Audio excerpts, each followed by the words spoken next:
Aloha, beautiful souls, and welcome back to the Happiness Hub. I am your host, Marianne Roos, your gratitude consultant and guide on this incredible journey toward financial freedom, time freedom, and a life filled with abundance. Today's episode, number 87, is one I have been really excited to share with you because we are talking about the secret science of gratitude. I do love science. And we're going to be talking about how it rewires your brain for positivity. So you have probably heard people say gratitude changes everything. But have you ever stopped to wonder how that actually happens inside your brain?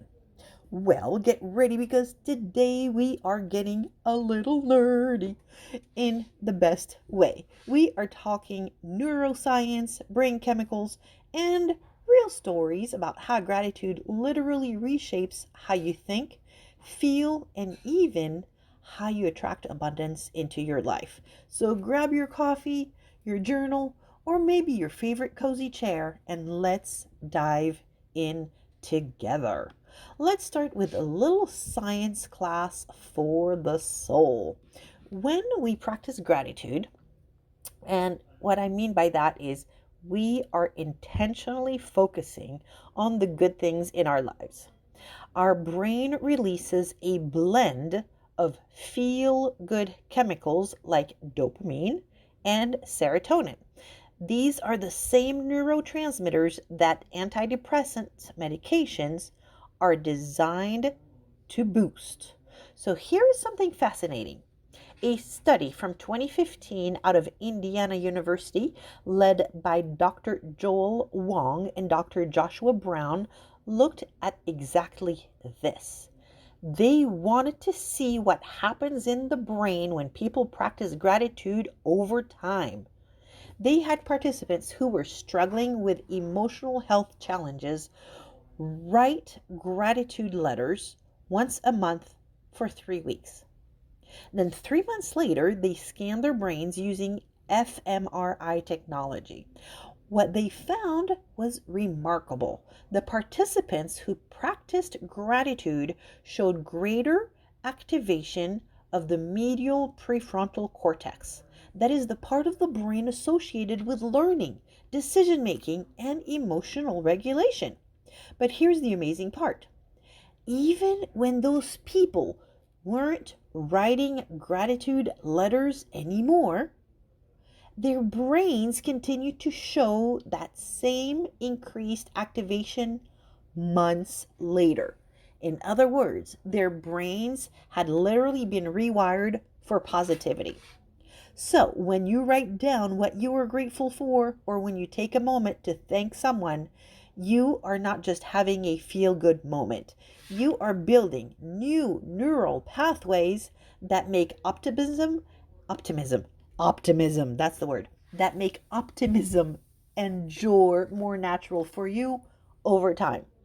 Gratitude isn't just a feeling, it's brain training.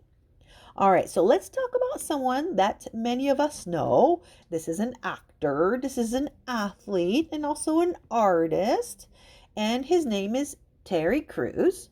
You might know him from Brooklyn Nine-Nine or those hilarious Old Spice commercials.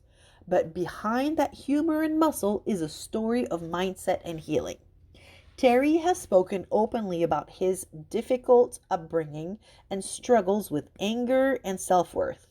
He has said that the biggest shift in his life came when he started practicing daily gratitude. He literally calls it his reset button. In one interview, he talked about how he writes down 3 things he's grateful for every morning, even when he doesn't feel like it. He said, when you make gratitude your first response, not your last resort, you see how much good there always is. This simple mindset practice helped him go from reactive to reflective, from focusing on what was wrong to appreciating what was right. It changed how he parented, how he handled fame, and how he approached every challenge that came his way. And it is no coincidence that his mindset is rooted in neuroscience. The same rewiring that Dr. Wong and Dr. Brown found in their study. Terry's brain, through repetition, began focusing on gratitude automatically. Now, another inspiring example is Misty Copeland, the first African American woman promoted to principal dancer with the American Ballet Theatre. Misty's story is one of perseverance, but also of gratitude. And I know we've shared about her before, but it's just remarkable because she has shared in interviews and her memoir that during her early years, when she was living in poverty and training in less than ideal conditions, she would focus on small moments of appreciation, like having a safe place to practice or the feeling of music through her body. She said gratitude kept her connected to her purpose, even when the odds seemed stacked against her. And that mindset, that focus on abundance rather than lack, shaped her success both on and off the stage. It's a perfect real world example of how gratitude doesn't erase struggle, it reframes it. Misty's practice strengthened her resilience and optimism, and it's likely that her brain was literally adapting to this mindset as well. Now, there's another fascinating study that is worth mentioning, and it came out of the University of California. It was led by Dr. Robert Emmons, and we've talked about that one quite a bit as well, because he's one of the world's leading scientists who is an expert on gratitude. He and his colleagues, who would be like Dr. Michael McCulloch, we've talked about that as well, conducted a series of studies where participants were divided into 3 groups. One group wrote down 5 things they were grateful for each week. Another group wrote down 5 daily hassles. And the third just noted neutral events. After 10 weeks, the gratitude group reported significantly higher levels of optimism, more energy, fewer physical symptoms, and even exercised more often. And when brain imaging was later used in related follow-up studies, researchers saw that gratitude activates the brain's reward system, specifically the ventral tegmental area, the same region linked with motivation and goal pursuit.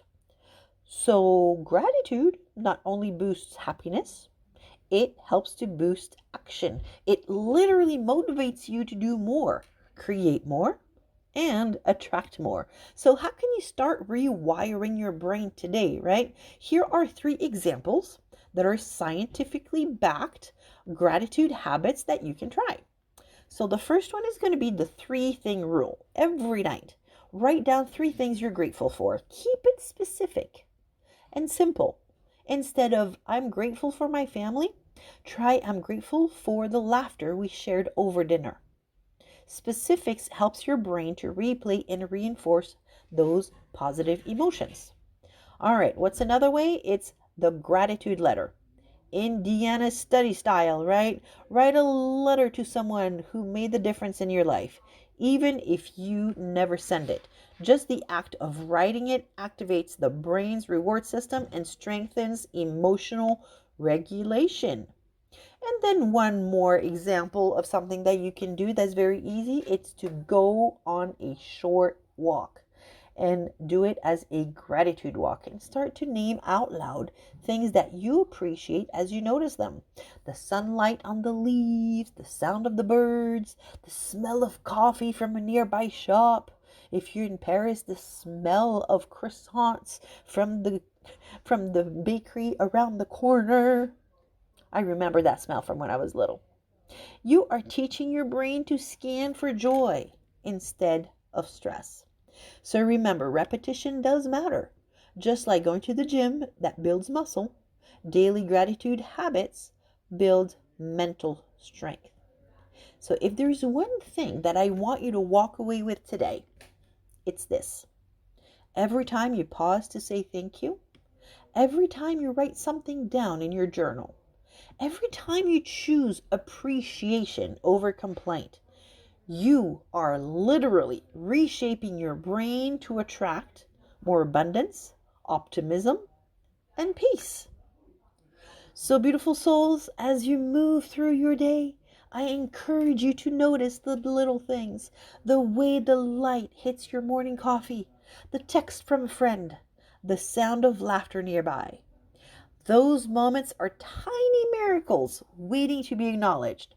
And if you enjoyed today's episode, please subscribe to the Happiness Hub and share it with someone who could use a boost of gratitude in their life.